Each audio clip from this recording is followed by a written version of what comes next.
you had 4 floors with windows facing all round. The roof had been taken off and you had dormer windows in the top. And literally it was like 90-man rooms where they would just be given a bed and that was it. And as I say, 7 o'clock at night, a bucket of coal and that was it to see them through the night. And as I say, it's going to be cold after, so you can imagine the temperature they'll have to live in. And that is where they stayed. This was the cookhouse, the naffy, and where junior soldiers, if there was junior soldiers come into the castle, they had to be kept separate obviously from the adults, so they were billeted in there as well. When we go through the inner post, the inner post is where the king's private area was. That is where the Ostler's mess and the servants' mess was, billeted in the King's Old Building. We'll talk about that when we get up there. Chris, it must be difficult for you when you're playing here. The castle will be here, the museum's here, and that's the good thing about our memory, our legacy. It will always be in this place. In 2019, it went through a major refurbishment. 3 years it closed. £4.4 million of heritage lottery money was gathered and other donors to reinstate this place. Now, it's an ancient monument. You can't put a nail, you can't put anything near the stone. So you've got a building, a box with inside the ancient monument. It was a fantastic place. Last year, in our year works from September through to August. So this financial year ended in August this year. 323,721 people through that door learned about our heritage, our history. But we do other stuff, we do education to schools, we do all sorts of good and wonderful stuff just to keep the name of that badge, this Glengarry, going. And I get it with King's Own and others here, but it's, obviously this is about the Argylls. The museum's not just about soldiers fighting, it's about families, it's about music, it's about jewellery, it's about everything, because there's people come in here and they don't even know that they're going to be really enjoying their time in there, because there's people who come and make jewellery and they find all these diamond brooches and all the stuff that's in there. So it's not just about Argylls fighting, it's about the whole regimental spirit that the Argylls was all about. Our ethos was cradle to grave. Now there is a bit of a grave story here, so Queen Anne Garden, when Argyll passes, he has got the wishful thing that he can come back here, his ashes can come back here, we sprinkle him into the rose garden and he's back in the regimental home. So that happens to this day, we still do that. So the cradle bit's gone because we don't have the Argylls anymore, but we have the grave piece. When you go through this door, it's a small gallery, that's what I'm going to tell you now. It's the start of grassroots, when we first stepped foot in this castle, 1639. The Stirling militia was formed to protect Stirling during times like the Jacobite uprising, etc., to stop the pilfering and all the rest of the stuff that was going on at the time. And so that's our longest route into this castle, was 1639. But as I mentioned down there for the ones that have just turned up, 1794, the 10th of February 1974, the 98th Argyllshire Highlanders was formed in this place, just below the castle in an area called the King's Knot. It looks like a cup and saucer when you look at it, and that is the start of our history in this place. It didn't become a regimental depot to 1873, but in 1881, when the 91st and the 93rd amalgamated, this became the regimental depot and stayed right up until 1964. When you go through that door, you will see the part of that. I'm going to meet you, I'm going to try and get you in one room that I want you to get into. It's a small room, it's called the affiliations room, but I want you all in there for a reason after you've done that. So I'll let you walk through and I'll meet you in the wee room next to the last gallery, alright?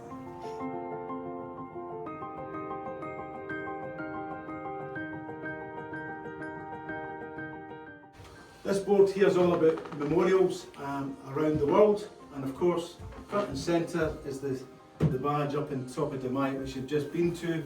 But one I want to really show you is this one here. This one is on the western front, it's on the Somme. On day 4 of a cycle of 1,000 kilometres, I was taken into the Somme, and the Somme at the moment, as you imagine, is cornfields this high. I was taken off, I got off my bike for lunch. The girls who were giving us lunch said, no, you're not stopping, you get in the back of this vehicle. They drove me through the cornfields in this country road, and then it hit me like a stone, the word Cruachan, because the whole battalion, a full battalion, was wiped out on the Somme. I mean, if that doesn't hit you, nothing hits you. And it's physically hard cycling 1,000 kilometres, but when you see this type of remembrance, it just blows you away, your mind takes over. So That's the key thing about this place. It remembers, it never forgets. Memorial, this is the First World War memorial window in the Kirk of the Holyrood. And again, every year we pay homage to the window in the Kirk of the Holyrood, which is the vault of the Esplanade. What you're not hearing today is every person that was killed in action during the First World War, Second World War, up to 1945 is remembered in these books. But what you're not going to hear today is the roll call of everyone that's been killed, every Argyll that's been killed from 1946 right up until 2011, 5 Scots. Their name is called out, and that includes people like Straighty Marshall and the boys, the Browns and Cross. Even the boy Craw from Iraq, who was killed accidentally, his name's called out. These names are called out not once a year, every day, 363 days a year apart from today, because it's a silent day. So that's the significance of this room. HMS Argyll has just been decommissioned. Obviously we're in affiliation with the Navy, and that is key to our story. And sadly, obviously the Argyll's no more, so that's just been decommissioned. I'm trying to get the plaque off the thing because the bells went to Stirling Castle. We had a close link, McVitie, who was the CEO, and his brother was in the Navy. If you go down, you see big AK with a Marine. This was in West Belfast, 94, during that ceasefire. We've got a link with the Royal Marines going dating back to the Second World War, and we'll talk about that upstairs. Right, we've got meet Bill upstairs, and then I'm going to get you for some Scotland.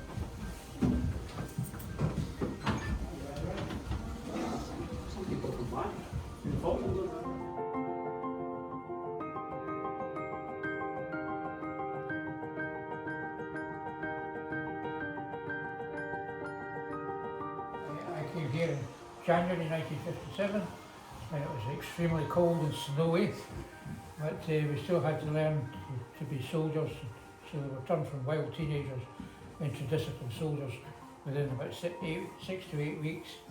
The barrack block is now the big golden building opposite, but it didn't look anything like what it looks like now, what it does now. This is what it looked like when it was an old. There were 3 floors.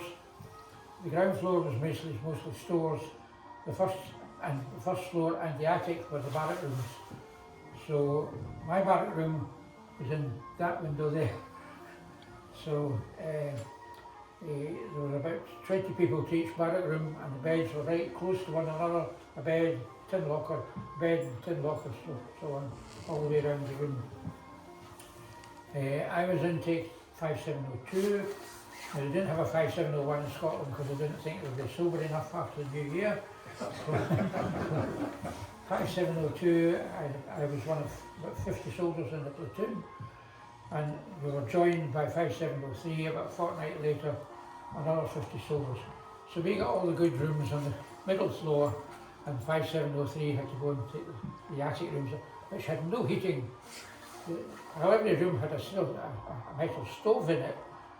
We weren't allowed to light it till 7 o'clock at night, and we had to go down to the back of the castle, down the back coast here, to collect anything that we wanted to light the castle the fire with. By the time you got it lit and got any heat out of it, it was about 10 o'clock at night. There's no television or anything these days. And at 10 o'clock at night, the NCOs had made us that tired that we wanted to go to bed. So it wasn't worth a while lighting the fire, so we didn't bother.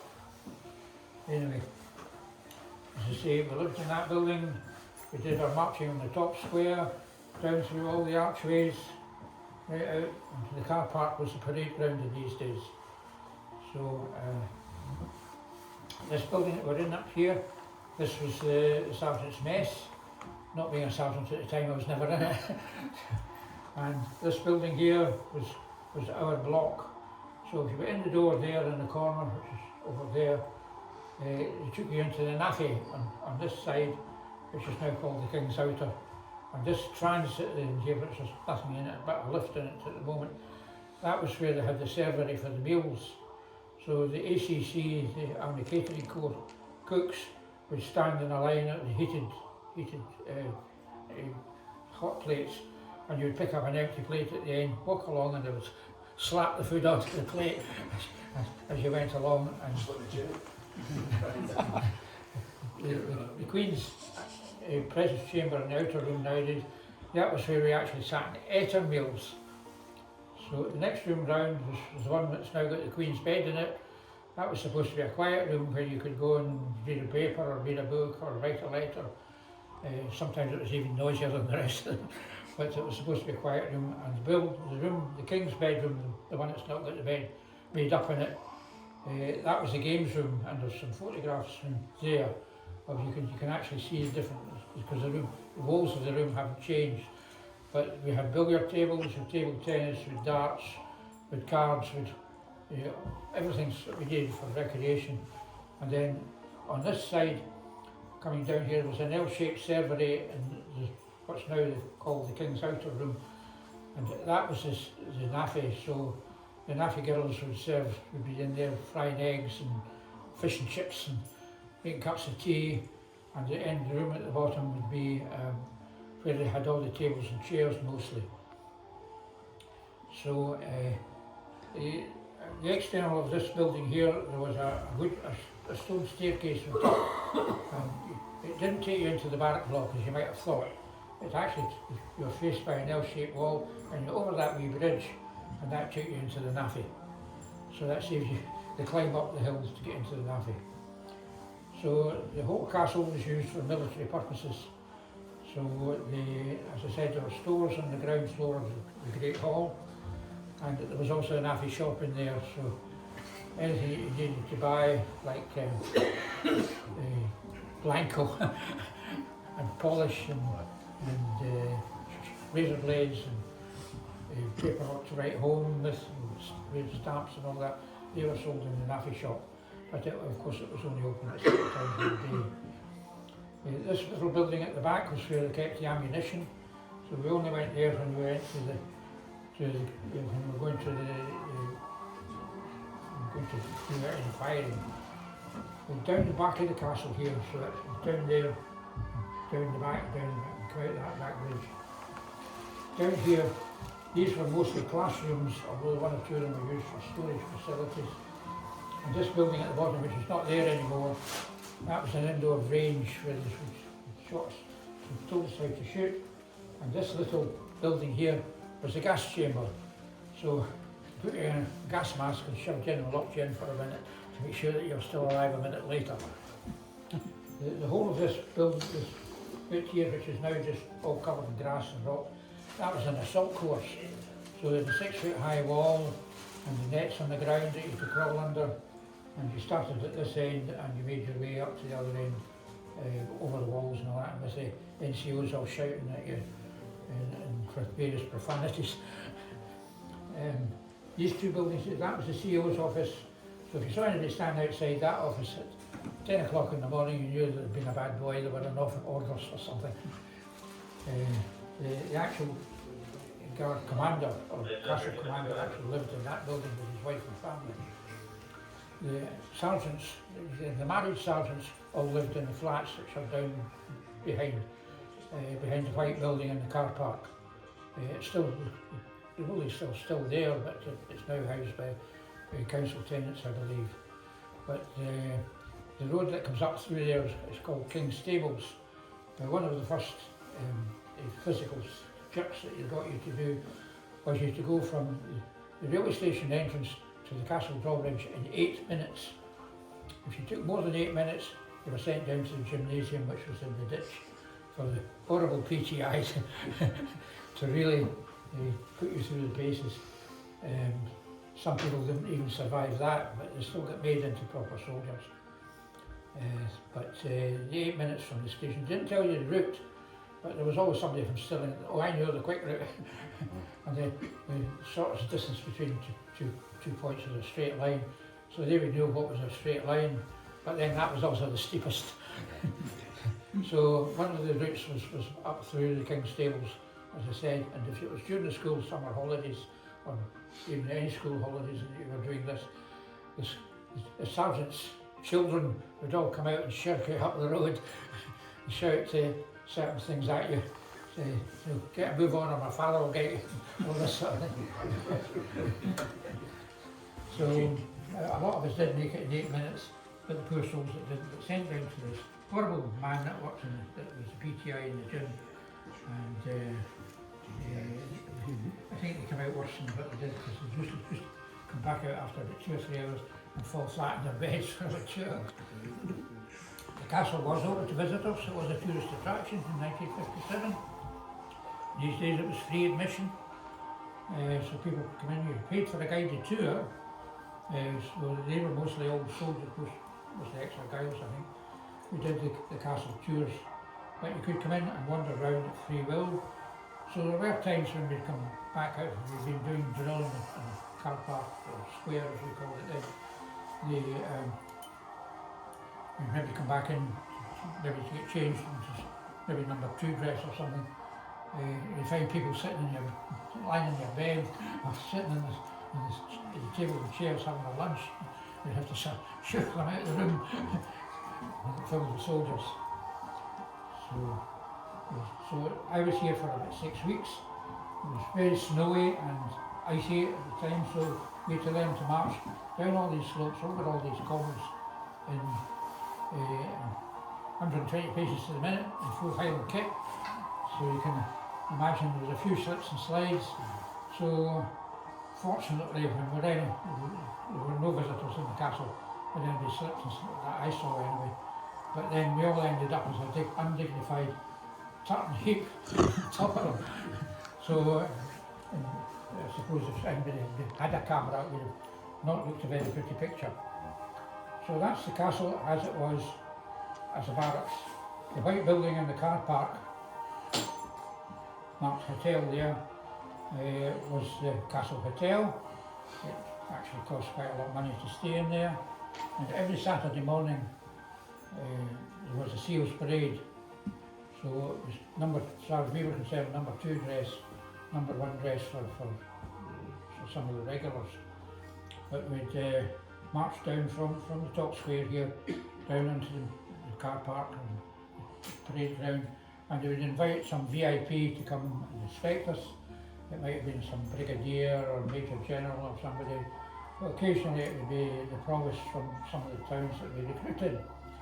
So if we say, for example, that the provost of Oban would come down and he would stay the night in the hotel at the taxpayer's expense and come out with all his ermine robes and his funny hat on, and he would come along the parade, and the seal would be primed with private logs from Oban, so he would stop the provost and introduce him and say there's private logs from Oban, and the provost and the private would have a wee chat with one another. So the parades were every Saturday morning, and they lasted from about 9:30 till about 10:30, and then the seal would go down and inspect the barracks. So there would be one person from each barrack room posted, probably the senior man in each barrack room would posted, and they would come down and they would do an inspection of the barrack room, so they make sure the floor had been bumpered, as some of you might remember. There was no dust, the windows had been washed, the place was spotless, and if the seal remarked anything derogatory, whoever was in charge of the room was on a charge. So they would be on Monday morning, 10 o'clock, outside this man's office to be charged with whatever, under section 69 of the Army Act, which should conduct contrary to good order and military discipline. So we should quite a few in here.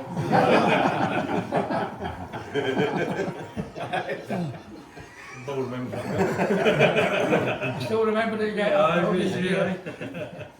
So I think the coach was going upstairs for a bit of lunch, but again, thank you again.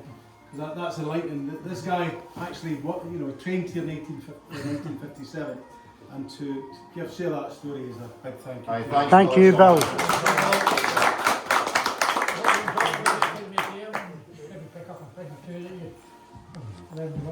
I'm just going to talk. I'm not going to take you down there because it's just a small room.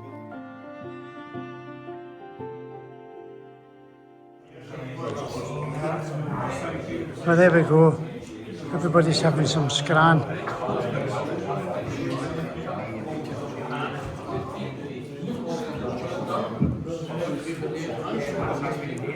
There's Bill, just gave us the speech there. Did joined in 1956. You had Gaz, he joined in 1957.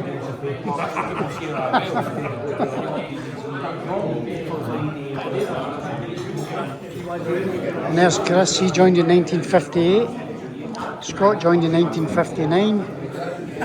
Aye, so we're doing well. We've aged greatly. And there's Isla. Thanks very much, Isla.